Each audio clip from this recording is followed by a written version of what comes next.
Jazzcast Pros. Have you ever noticed how some mornings feel effortless, leaving you energized and ready to conquer the day, while others leave you dragging no matter how much sleep you've gotten? What if I told you that the secret to a great night's sleep might actually start with how you wake up in the morning? Today, we're uncovering exactly how your morning habits shape your daily energy and nighttime rest. Welcome to the Doze Podcast, your dedicated space for improving sleep and elevating your everyday energy. I'm your host, Soda Kuczkowski, and today we're talking about something that's just as crucial as the way you drift off to sleep, the way you wake up. Imagine this. It's a typical weekday morning and your alarm goes off, and you're tempted to hit snooze again, but instead, today, you try something different. You immediately get up, open your curtains wide, and let the sunshine pour in. Within minutes, you're sipping water, breathing in a fresh aroma of citrus essential oils, stretching gently while brushing your teeth, and feeling more alert and energized than you have in weeks. And by the time you reach for that first cup of coffee, your mind feels clear and you're genuinely ready for the day ahead. That sounds great, right? The truth is, crafting a great morning routine can truly impact your energy throughout the day and set you up for restful, restorative sleep at night. So how can you wake up better even if your schedule feels overwhelmingly busy? Well, I've put together 7 practical tips on how to create a morning experience that will set the right tone for your entire day.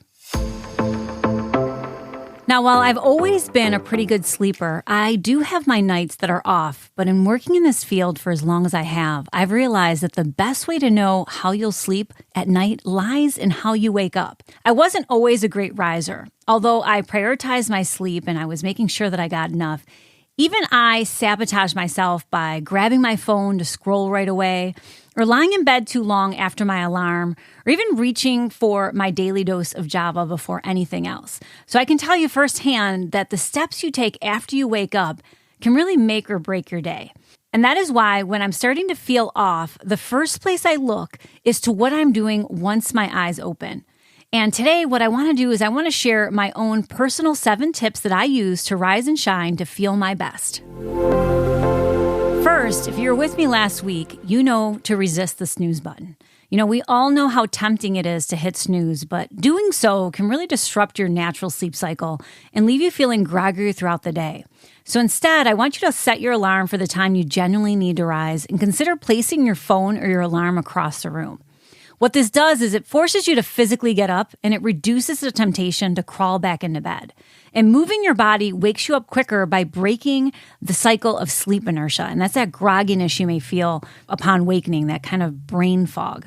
And when you get physical, this also signals to your brain that it's time to start the day. So my best tip is to use an alarm that gets progressively louder and is a soothing sound versus a loud blaring one that can throw you straight into a state of hyperactive stress.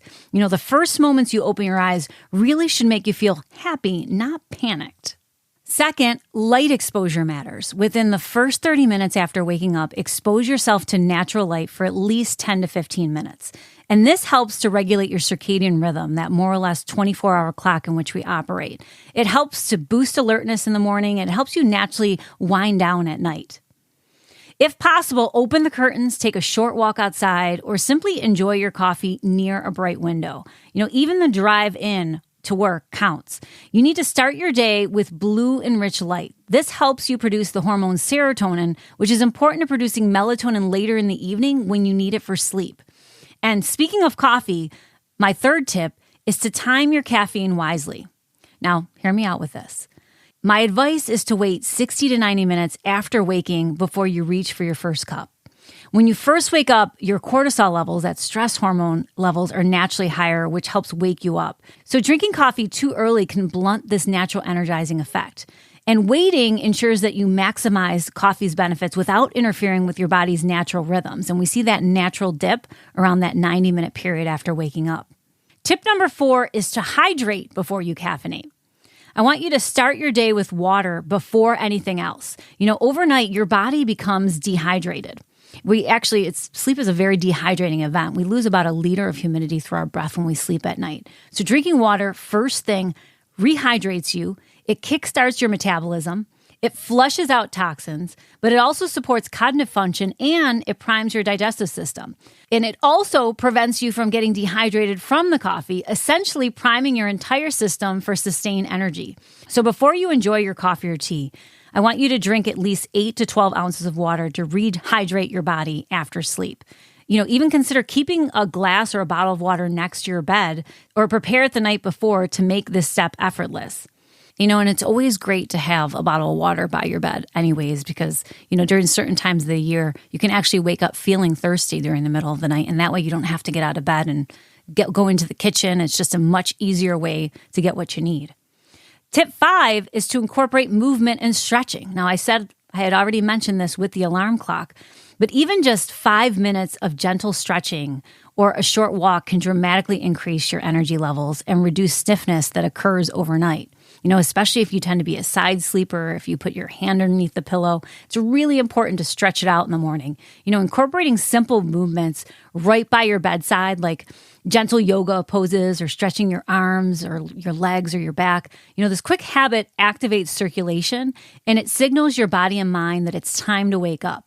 And if you combine stretching with a simple task that you're already doing, like brushing your teeth, it helps to increase blood flow, relieve stiffness, and it boosts energy by promoting circulation and oxygenating your muscles. So this 2-in-1 method easily fits into your morning routine without adding extra time. Next is one of my favorites, and this is using Energizing Scents. Place peppermint or rosemary essential oils or a citrus spray by your bedside or in your bathroom. Scents like this trigger your olfactory nerves, your sense of smell, which directly stimulates the brain areas linked to alertness and cognitive performance. And one quick inhale can boost your energy instantly. I use this spray called Good Morning Beautiful. It's an essential oil spray. And it helps give my skin a glow, but the smell also instantly puts me into a great mood. And when I'm feeling lazy, what I do is I just take the bottle of essential oil and I have it by my bedside, and you can just sniff that directly when you wake up. But I also have a diffuser that I keep by my bedside. So on the mornings when I have a little bit more time, I will, actually put them in there. But there's a lot of easy ways just to get that boost very quickly. And last, I want you to eat a balanced breakfast, if you can. Include a breakfast that combines protein, healthy fats, and fiber-rich carbohydrates. Think things like Greek yogurt with berries or avocado toast or eggs paired with vegetables. This nutritional balance helps maintain stable blood sugar levels, ensuring sustained energy and preventing crashes later in the day. And this is one, that I've personally struggled with. My compromise is I don't really like to eat first thing in the morning is that I will actually have a protein shake. And the current one that I'm obsessed with is TB12. It's delicious and it really mixes great with anything. I can drink it with or without fruit, and it gives me what I need without a whole lot of prep, and I can take it on the go.